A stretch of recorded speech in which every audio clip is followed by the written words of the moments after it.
Rafale لڑاکا طیارے اس وقت کئی مسلم ممالک کے پاس ہیں، جن میں مصر، قطر اور متحدہ عرب امارات شامل ہیں۔ یہ تینوں ملک پہلے ہی رافیل اپنے بیڑوں میں شامل کر چکے ہیں۔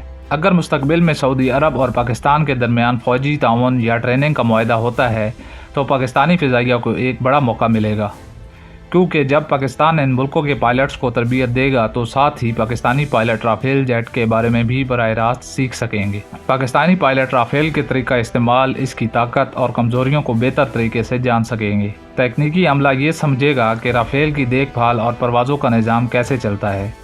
پاکستانی فضائیہ کو انڈین ایئر فورس کے رافیل کے مقابلے میں زیادہ تیاری اور بہتر حکمت عملی بنانے میں مدد ملے گی۔ خطے میں پاکستان کی فضائی برتری مزید مستحکم ہوگی اور دوست ممالک کے ساتھ تعلقات بھی مضبوط ہوں گے۔ اس کے ساتھ پاکستان کی جدید فضائی ٹیکنالوجی کے بارے میں بھی براہ راست تجربہ حاصل ہوگا، جو مستقبل کے فیصلوں کے لیے قیمتی ثابت ہوگا۔ نئی نسل کے پائلٹس کو بھی مزید عالمی معیار کی تربیت ملے گی، جس سے فضائیہ کا مجموعی معیار مزید بلند ہوگا۔ یہ سب پاکستان کے دفاعی وقار اور خطے میں اثر و رسوخ میں اضافے کا ذریعہ بنے گا۔ یوں یہ تعاون پاکستان کے لیے نہ صرف ایک دفاعی فائدہ ہوگا، بلکہ خطے میں اس کی فضائی صلاحیت کو بھی مزید مضبوط کرے گا۔